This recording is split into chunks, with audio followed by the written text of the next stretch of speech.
খাদিজা, যে খাদিজাকে আল্লাহ সালাম পাঠিয়েছে এবং আল্লাহ রসুলের সব থেকে প্রিয় স্ত্রী ছিলেন আম্মাজান খাদিজা। তো সেই খাদিজা কবরের ভয়েতে কান্নাকাটি করে। আর আমাদের খাদিজাগুলো কিসের ভয়ে কান্নাকাটি করে বলেন? কিসের জন্য? হ্যাঁ, এরকম ঈদ আসলে একটু ওই সালোয়ার কামিজ নেবে, একটু নুবুস্টুক নেবে, একটু টিপ নেবে, বুঝতে পারেননি, কানের একটু দুল নেবে, বাপের বাড়ি যাবে, ওই জন্য কান্নাকাটি করতেছে, বুঝতে পারেননি। ঈদের সময় একটা জামা চেয়েছে, একটা সালোয়ার কামিজ চেয়েছে, এখন যদি স্বামী না দিতে পারে সে কান্নার আর তুলনা নেই। 3-4 দিন আর স্বামীর সাথে মুখগুলো হাঁড়ির তলা করে রেখে দিয়েছে, বুঝতে পারিনি। হাঁড়ির তলাতেও তাকানো যায়, কারণ ভাবিদের মুখ পানে তাকানো যায় না, তবে এদিকের ভাবিগুলো খুব ভালো। বলছে দেখুন,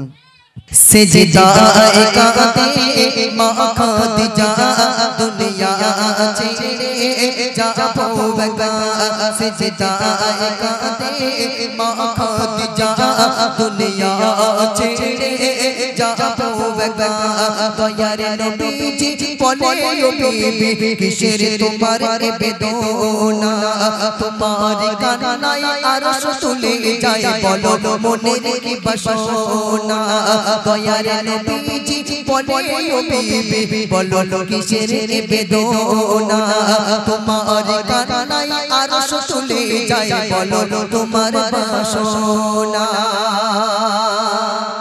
বলে খাদিজা বিবি শোনো নবী, খাদিজা বলছে, বলে খাদিজা বিবি শোনো নবী, খুশি আমি তোমার প্রতি।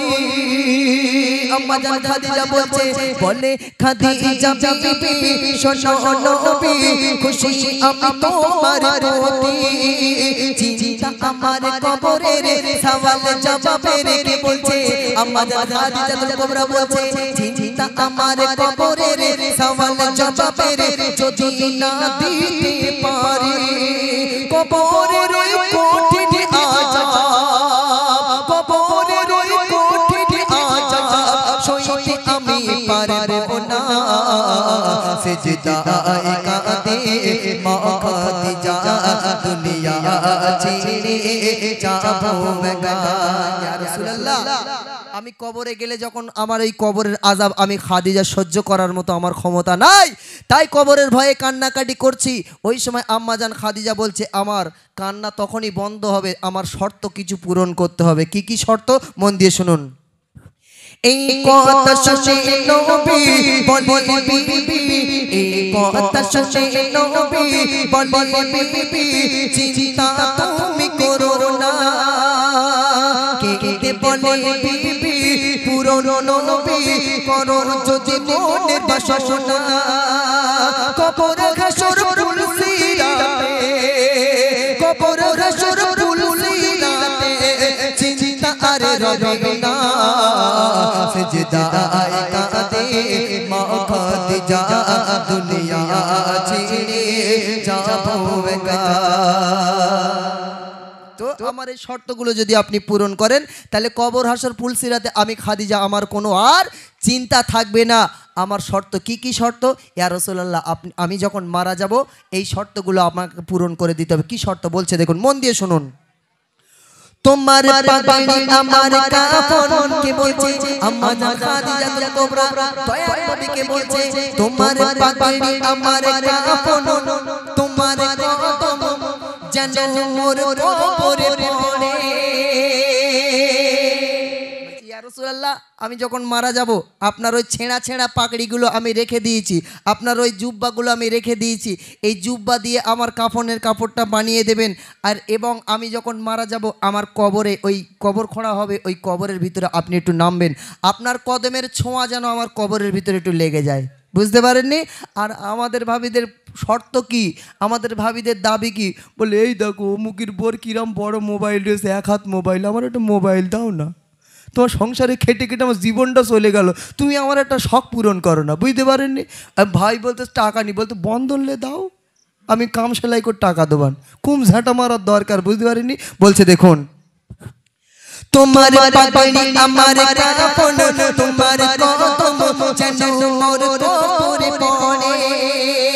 সবাই মাটি দিয়ে আসবে চলে, সবাই মাটি দিয়ে আসবে চলে, থেকো নবী মাতার পাশে, নবী দাঁড়িয়ে আছে মাতার পাশে, দাঁড়িয়ে আছে মাতার পাশে মন কানে কিরে আসে না সেজদায় কাঁদে মা খাদিজা দুনিয়া ছেড়ে যাবো একা।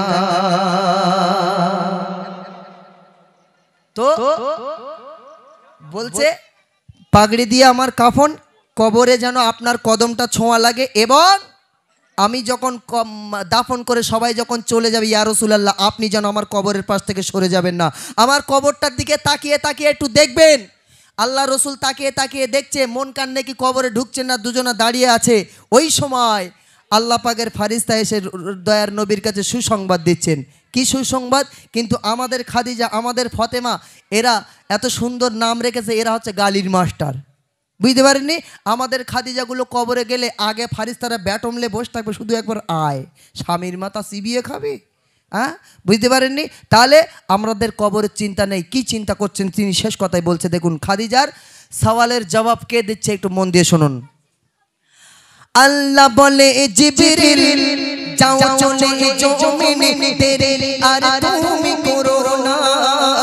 আল্লাহ বলে জিবরিল যাও চলে জমিনে তেরে আর তুমি করো না। তাও গো এসে সুসংবাদ আমার মুহাম্মদ, তাও গো এসে সুসংবাদ আমার মুহাম্মদ, চিন্তা তুমি করো না। কেন? খাদিজার সওয়ালের জবাব, খাদিজার সওয়ালের জবাব স্বয়ং দিয়েছে রব্বানা। খাদিজার সওয়ালের জবাব, খাদিজার সওয়ালের জবাব স্বয়ং দিয়েছে রব্বানা। সেজদায় কাঁদে মা খাদিজা দুনিয়া ছেড়ে যাবো একা। সেজদায় কাঁদে মা খাদিজা দুনিয়া ছেড়ে যাবো একা। তাহলে খাদিজার সওয়ালের জবাব কে দিয়েছে ভাই? আল্লাহ দিয়েছে। সেই খাদিজা, যার সওয়ালের জবাব স্বয়ং আল্লাহ দিচ্ছে, সেই খাদিজা কবরকে দেখে কান্নাকাটি করছে। আর আমাদের ঘরের খাদিজাগুলো মরা বাড়ি গায়ে একটু কাঁদে, বাপ কাঁদে? কাঁদে না, এরা শুধু খেয়ালটাকে কখন চট বিছাবে, একটু ডাল আলু খাবো আর বাড়ি যাবো। বুঝতে পারিনি? শুধু একটা মরণ খবর পেলেই হয়। তবে এদিকের খাদিজাগুলো খুব ভালো, ডাল আলু টালু খায় না। আবার দুই একটা মরা বাড়ি মেয়েরা ঝামেলা বেঁধে যায় বসা বসা করে। বুঝতে পারেননি? হ্যাঁ, তো যাই হোক, এদিকের খাদিজাগুলো খুব ভালো। আসুন আমাদের